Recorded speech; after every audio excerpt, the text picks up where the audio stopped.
Hey, happy June 1st. I am so excited to be doing these mini sessions with you throughout the month. And I just really encourage you to tune in to as many as you can. Maybe pick a goal. Do you want to do 2, 4, 7 days a week? It's up to you. I'm going to be doing these short classes even on the days that I teach the longer classes, just so that if that long class doesn't work for you, you still get a little bit of movement thrown in throughout your day and your week. And just so excited to be on this journey with you. And also just taking advantage of technology. You know, summer is where a time I see people really dropping off in class, the numbers of people able to attend live classes. And this just happens every year. It's just part of it, which is great. It's nice to be outside and doing more things, and maybe being able to travel for the first time in a while now. So super exciting. And my hope is that I'm going to try to keep these pretty minimal prop wise, maybe some TheraBands thrown in there, wall space, and stuff that you can make do while you are maybe traveling around. So without further ado, let's get started for today. Oh, one other thing I wanted to say is that 10 minutes was kind of to hook you. And just know that, some of these practices will be a little longer than 10 minutes, but you can also stop at 10 minutes. If that's literally all you had time for, then, just make that transition at 10 minutes. You can turn the video off. Some will be 10, some will be more like 20 minutes, a little bit longer practices. I hope you enjoy these.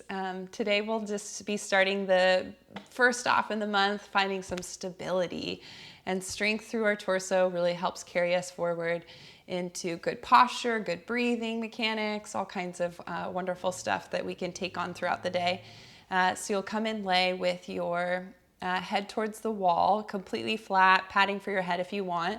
And we'll be using the wall as our prop to start with. So you just lay back, and I'm a bit from the wall, but my elbows are still really bent. And your fingertips could be pushing on the wall or your palms. And it really just depends on how this feels for your wrists.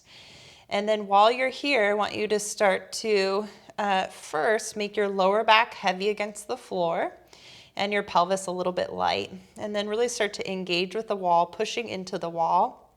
And let that help you breathe more into your back body, feeling your back body really widen against the floor.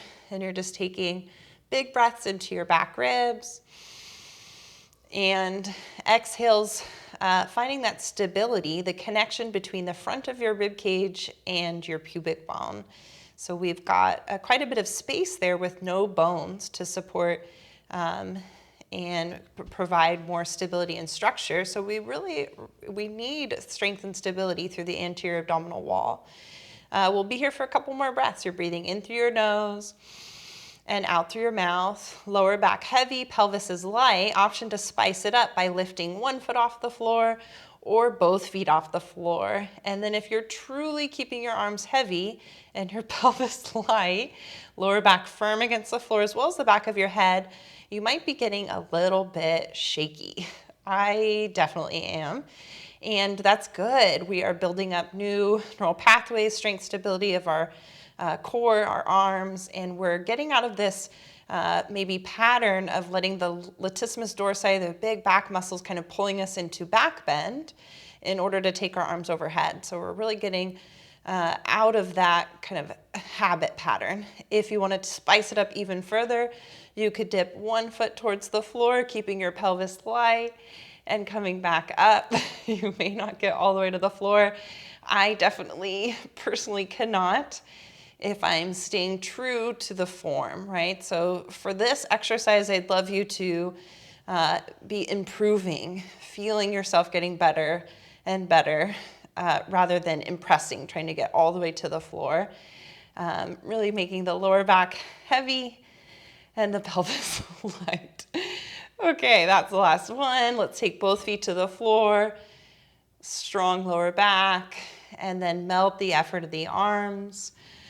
And rest and relax your arms by your sides and just notice how your breathing feels for a couple breaths here.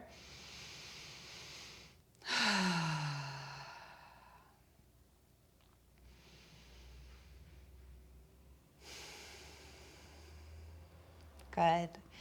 And then from here you have a few options. We'll try taking the feet a little bit wider and then the knees squeezed together for our bridge poses.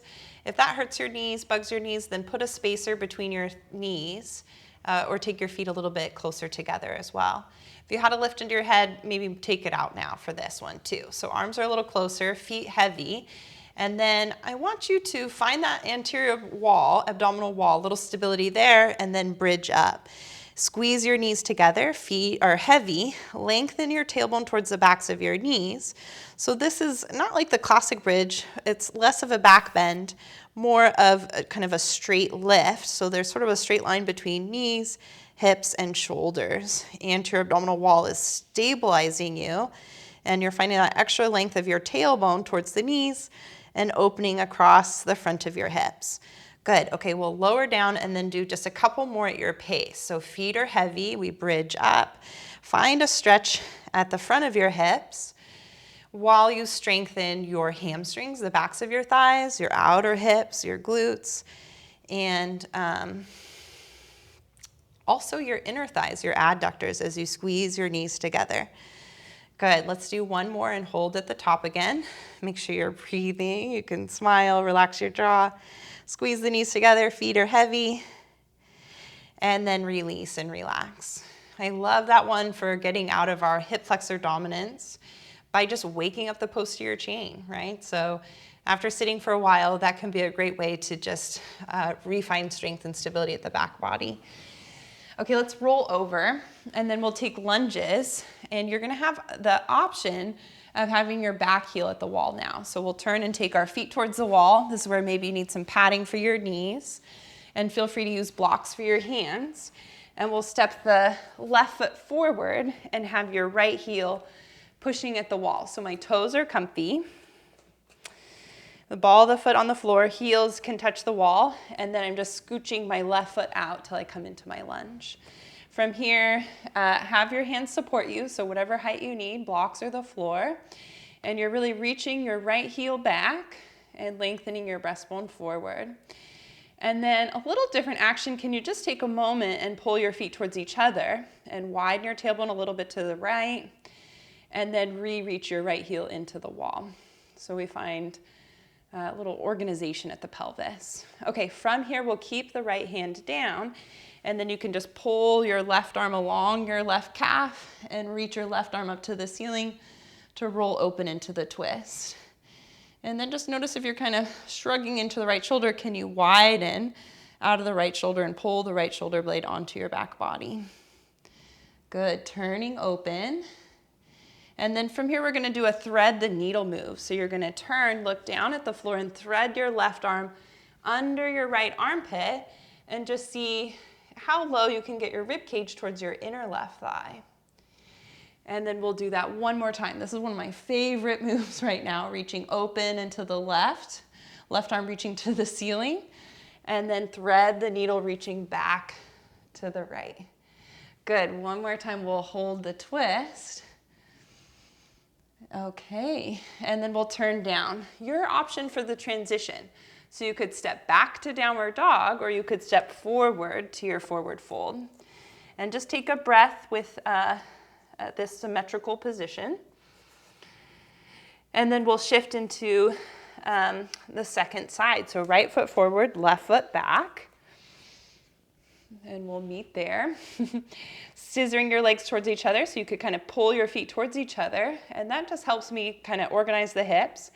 And then reach your inner left heel down or back into the wall and reach your breastbone forward. And go for length. Maybe thinking about the awareness you had at the wall and find, or with your hands against the wall, your back on the floor, find that sense of width of your back body. And then we're gonna twist. So make sure your left hand feels really strong and stable, helping you balance. And we'll turn open to the right. Right arm's reaching high to the ceiling to help you hold or kind of lift out of the left shoulder blade down your back. And then keep that strength at your hips, the reach back of your left heel into the wall. And we'll do our thread the needle move. So right arm comes down, threads under your left armpit, and you reach as far to the left as you can. And then we'll turn open and to the right. We'll do that one more time. Turning back, thread the needle to the left. And then we'll hold the twist, turning open, and really lifting up out of your left shoulder. Inhale, and then exhale to turn down. Okay, now we'll take downward facing dog. And if you've had your heels at the wall this whole time, you might spend a few breaths with both heels on the wall now, reaching your hips up and away. And then maybe adding in the calf stretch, stepping away from the wall. Find a little softness at the inner knees and continue to reach your hips up and away. Let's find a little extra length in the back of the neck. Chin relaxing towards your throat. And notice the quality of your breathing as you hold this upside down shape.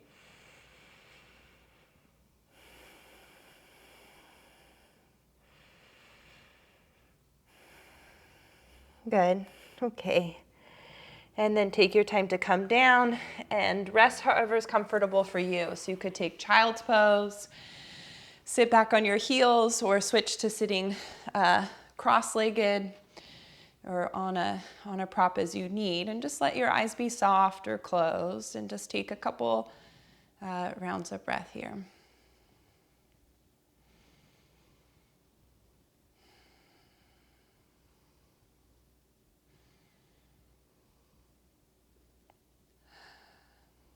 Okay.